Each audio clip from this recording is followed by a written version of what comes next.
Oh, that was stereo. Yeah. I put my pinky up. Oh, like okay. Hermes users. Oh, that's what the cult of Hermes. Joe's been using Hermes lately, so. Yes, that's right. Joe also doesn't use his pinkies so much when he types, so I told him he has to. I have to do the hook 'em horns. Is that like a University of Texas? Is that, no, that's different. Hey, welcome back to the channel. This is Joe Van Cleve. This is Mr. Bob Marshall of Typewriter Muse fame, and we are sitting in the world famous backyard, and we were typing on manual typewriters, including my little Corona 3 here, but I thought it would be fun. We got into a little interesting discussion a while ago, and actually last night when we visited our friend the Kittles, but we were talking about electric typewriters a little bit. Because you know, that's always been kind of a controversy since the typewriter revival started, is people kind of didn't have much respect for electrics because, well, first of all, they're not black lacquered round key, you know, plated, lightweight, and this look. They don't have this look. They're different, right? They're more modernist and squarish, boxy, and all that. Yeah. But let's talk about electrics. And what insight do you have about that? Well, so for me, I show up to events in my large typewriter emporium. It's a trailer I pull behind my excursion, and I set out a ton of typewriters for people to play with. And in a day, hundreds of people will stop by and play with my typewriters. And Joe gave us some insight a year ago, and I think it was on a Sunday morning Type Pals talk that we do. We do that live YouTube Sunday morning. Type Club Live. Type Club Live, that's what it's called. And that's hosted by Gregory Short, which is right there in Riverside with me. We're currently in Albuquerque with Joe. But it occurred to me that Joe was right. Like, people like electric typewriters, and young people like electric typewriters. And the electric typewriter took a while to really turn into what we know of it today as an electric typewriter. So first it was electric type bar. Then it was electric carriage. There was add-ons as you went by, so there are different rides. So you've got this is the 5 Series Smith Corona 5TE. Is it TE? Let's see, what is that serial number? Anyways, 5TE, I think. Electric type bar machine. And when we talk of electric typewriters, I'm kind of really talking about type bar electrics, because daisy wheel or electronic typewriters, golf ball totally, or this electrics different. But these, this was like the first portable electric typewriter, I believe, the 5 Series Smith Corona, and it's really one of the best, probably one of the smallest electric typewriter. I'm sure it's still 18 pounds, though. It's not convenient. Oh, no, it's not convenient, and it's taller than the standard 5 Series, and the case, of course, would be taller. That's right. And then the follow-on generation was the 6 Series. This is made by Smith Corona or SCM, but it's actually branded as a Singer. And my friend Kevin has a similar body style, but it's the Power Rider, which is the battery-powered version, which is very cool. Even heavier. Even heavier, and his has the padding on the paddle of the carriage return lever. But anyway, this is a Smith Corona Singer branded manual carriage return, and it's a standard 9-inch carriage. And it's got the smaller 5mm key. You just depress a little and you get a lot of action. Right. Very short, what is my power switch here? Very short key throw, right? It's probably a great hum in the microphone. It is. This is great. This is going to cause. You'll have this. Now we have all this humming from our microphone cables. These belts are really good, though. This thing's really ready to go. Yeah. So the belts, I believe, I use those 1/8-inch. I keep hitting the carriage. The 1/8-inch round cross-section O-rings that are 4 1/8 inch in diameter. Right? Yeah, and you get them from the hardware stores here in the U.S. I think the stock number is BR403. That's how I order them. Which is not the same as BR549. No. It's got to be BR403 And if anybody knows where BR549 refers to, leave a comment down below. This will show how old you are. So, type bar electrics. So let's talk about, why do novice typists, young people maybe especially, why do they like type bar electrics? When I set up and people are playing with my machines, I always have a table next to the trailer, and I put it next to the trailer because I need to be able to plug into the trailer. My trailer is solar powered. I got 2 panels. I got 2 monster batteries. It's like an extra 400 pounds of stuff to carry around, but it's totally worth it because I can plug in the electrics into the Edison plug that's sitting outside in the wall of the trailer, and it gives people a great excuse to see that even though this typewriter looks old school, they can turn it on and start typing.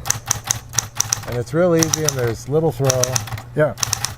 So the keyboard is very much like a mechanical computer keyboard. Exactly. In terms of the key throw is maybe 1/2 centimeter, 5 millimeters, right? Yeah, it's very similar to I think they call it a brown key on the electric computer keyboard. The amount of force required is light. You're only pressing against the spring tension of the key system.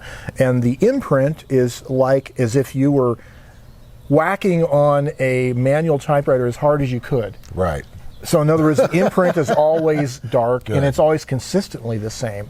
Yeah. Right. And so you don't have that hand fatigue, and you don't have to deal with muscles that aren't conditioned for a manual typewriter. You're going to need a key throw of close to 3/4 of an inch or more. Right. Finger travel, accelerated velocity to get that type slug accelerating into the... And you have to get in the habit of, like playing a piano, it's like holding balls in your hand when you've got that big 3/4 of an inch. Like and that can be a racquetball balls or whatever, handball. Right. Kind of that little tennis ball thing, that grip, you know. This is what we did learning to play piano. We would, learn Yes. This is how your hands sit, right? And by the way, if one of the two people here in front of the camera happens to be teaching a manual typing course this fall in Riverside, California, they might want to take note of the fact that the hand position is not the same as what you would use on a computer keyboard. That's right. I mean, you have the same QWERTY keyboard, but in terms of the hand posture, that's right. Right, it's more of arched.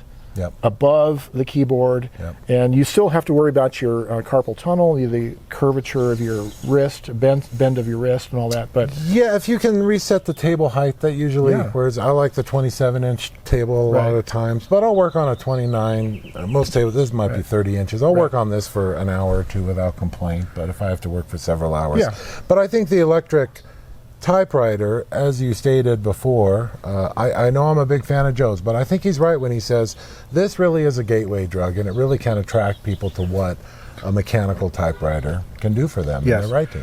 Now, have you come across people in your business who really see no need to go to a manual when they discover the Typewriter electric? They discover, right? Yeah. Tell me about those people.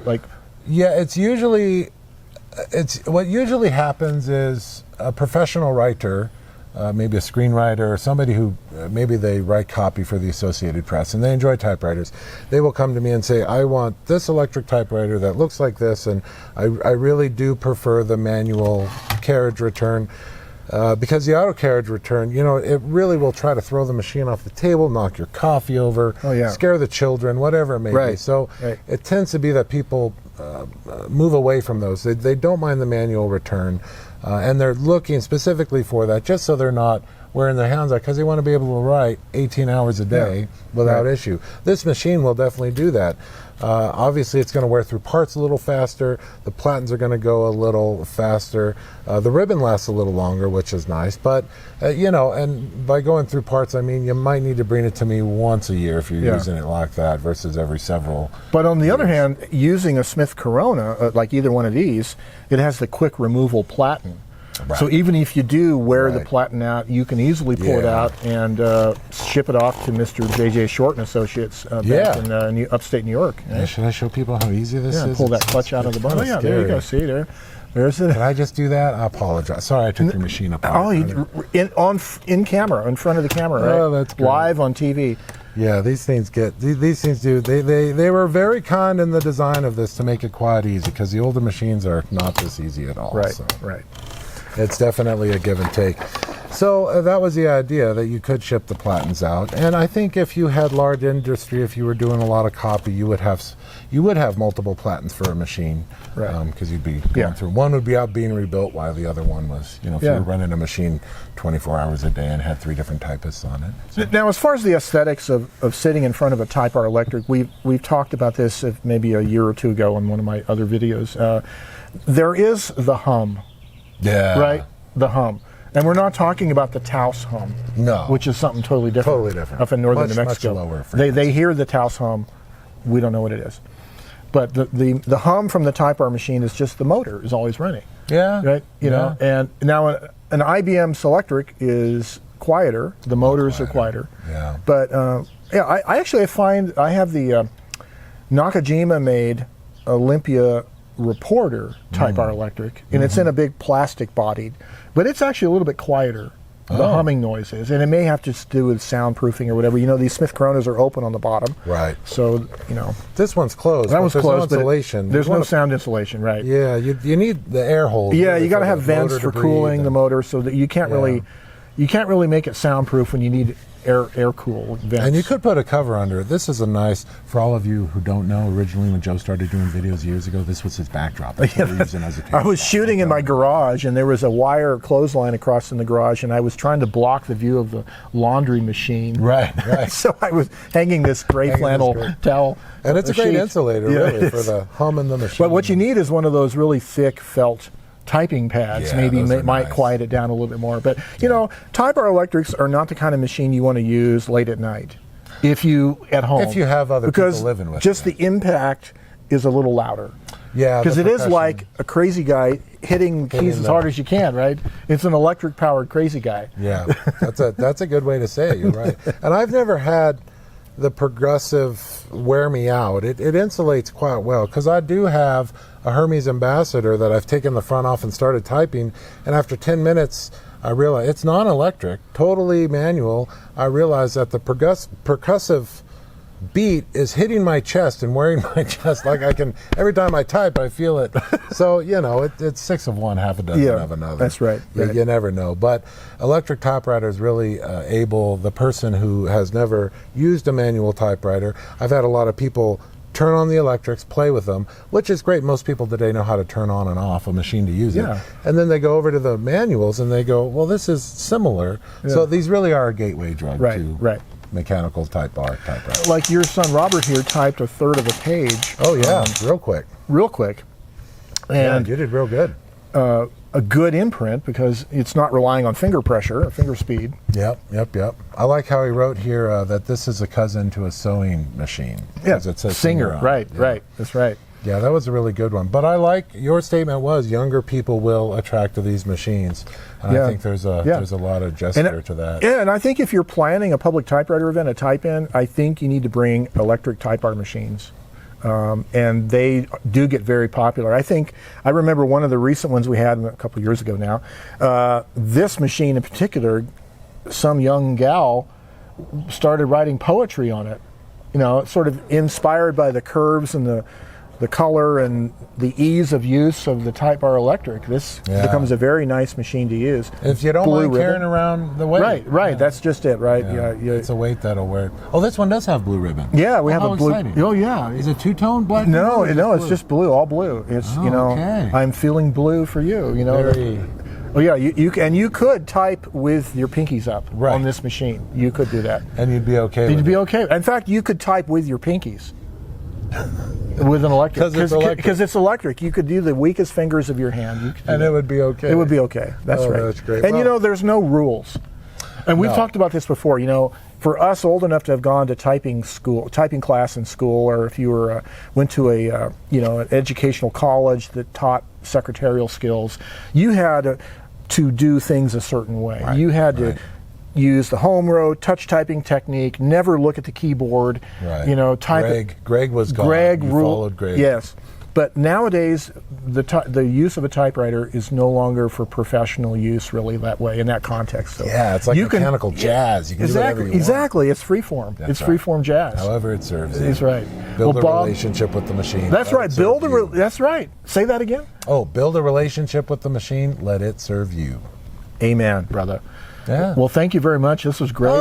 Thanks for having me. Oh, yeah. We're having all sorts of fun here. I know. We have more typing to do and maybe more yapping to do. So anyways, but I wish you guys the very best, and stay well, stay creative. Have yourselves a great day. Bye-bye for now.